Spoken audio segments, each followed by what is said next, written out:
नमस्कार। मैं संजय पांडे और आप देख रहे हैं समाज की बात। आजकल आप देख रहे होंगे सोशल मीडिया पर ऐसी ऐसी चीज़ें कि मैं ठाकुर हूँ। वो कानपुर वाली घटना बड़े ट्रेंडिंग में आजकल है।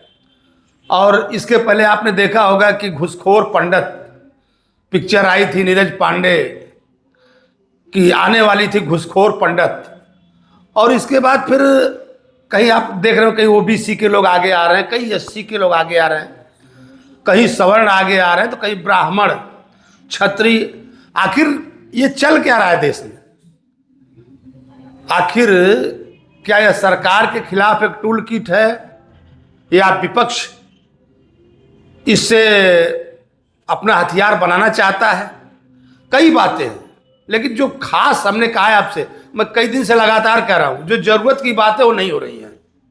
जो जरूरत की बात होनी चाहिए वो हमारे देश में हो नहीं रही है। हमारे यहाँ सामुदायिक स्वास्थ्य केंद्रों का क्या हाल है?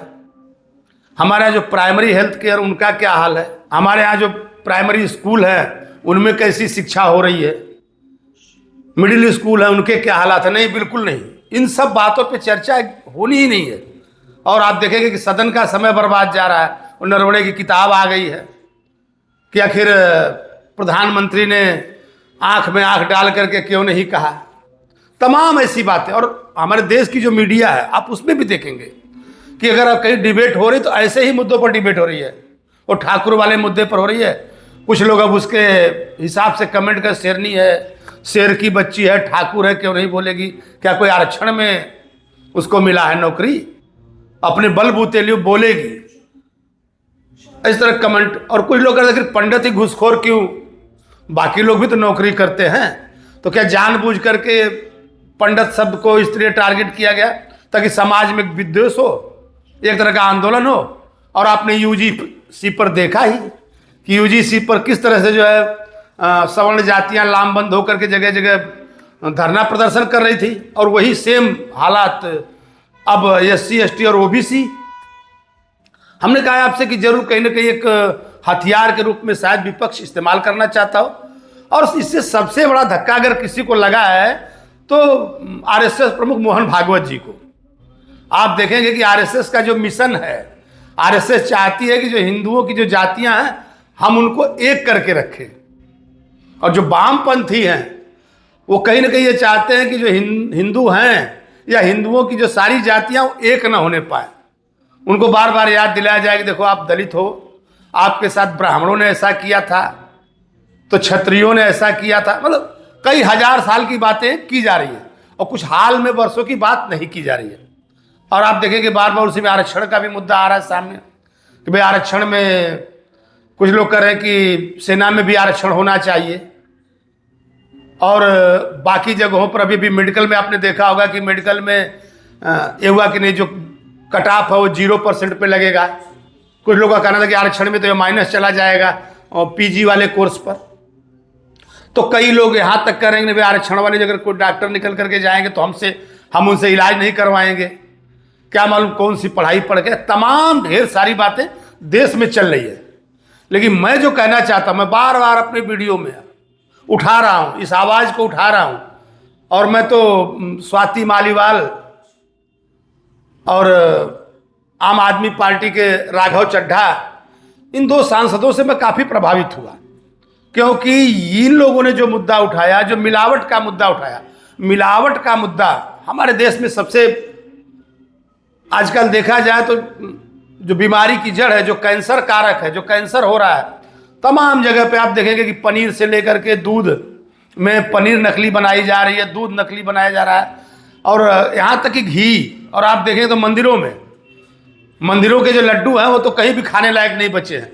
बोले पता चला कि नहीं, मंदिरों में घी आ गए, लड्डू बन गया, और घी कहाँ से आया पता ही नहीं चला। तो इस तरह के जो मुद्दे हैं, जो मसाले हैं, मसालों में जो मिक्सिंग है, हमने अपने एक वीडियो में कहा था कि जो हल्दी बनती है, हल्दी पाउडर, पता चलता है जो सड़ा हुआ चावल है उसको पीस दिया गया, थोड़ी सी हल्दी, बाकी सेंट मार करके हल्दी पाउडर। जो धनिया है, धनिया में लकड़ी वकड़ी सब उगवा करके धनिया पाउडर, आप धनिया महंगी खरीद लो और धनिए का पाउडर आपको सस्ता मिल जाएगा। ऐसी तमाम बातें हैं। तो सरकार का ध्यान इस पर नहीं है। हमने कहा ना कि नेहरू से लेकर के और एक अमेरिका में वो एपेस्टीन, अब एपस्टीन के पीछे सब लोग पड़े हुए हैं कि अब एपस्टीन के पार्ट 2 में क्या आने वाला है। एपस्टीन ने अपने जो उसके कारनामे थे उस पर जो मुकदमा चला था उसमें किसका किसका नाम लिया है। अरे अगर आपको बात करनी है तो आप अपने यहाँ की बात कीजिए, स्वास्थ्य पे बात कीजिए, शिक्षा पर बात कीजिए, बात पढ़ाई लिखाई दवाई की हो और उसके बाद कमाई की हो। लेकिन यहाँ पर कोई चर्चा होगी नहीं। और काफ़ी लोग तो 5 किलो मिल ही रहा है, 5 किलो वहाँ भी मिल रहा है। सरकार कह रही है, प्रधानमंत्री कह रहे हैं कि हम 5 किलो राशन दे रहे हैं और जो किसान है उनको साल का 6,000 दे रहे हैं। हम आयुष्मान कार्ड दे रहे हैं, बीमार हो जाओ इलाज करवा लो कहीं पर भी। और हमने इस पिछले वीडियो में सब पर हमने वीडियो बनाए हैं। लेकिन मैं खासकर इन सारी बातों को एक साथ मिला करके इसलिए रख रहा हूं कि जागिए आप लोग, कुछ नहीं तो अपने बारे में सोचिए, अपने बच्चों के बारे में सोचिए। और मैं एक छोटा सा वीडियो हमने डाला था कि आखिर जो दलित लोग कर रहे हैं, असली जगह किसी का फोकस है नहीं।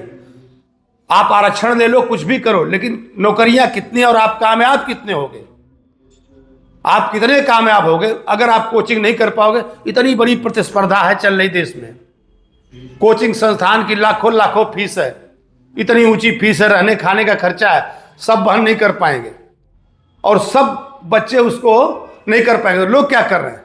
क्या कभी इस बात पर सभी साथ आते? नहीं आते। जब इलेक्शन आता है तो पैसे की बारिश होती है, और चाहे वो छोटा इलेक्शन हो कि बड़ा इलेक्शन हो, बस पैसे ही पैसे उड़ते हैं। लोग कमाने खाने में मस्त हैं, जिसको जितना मौका लगा।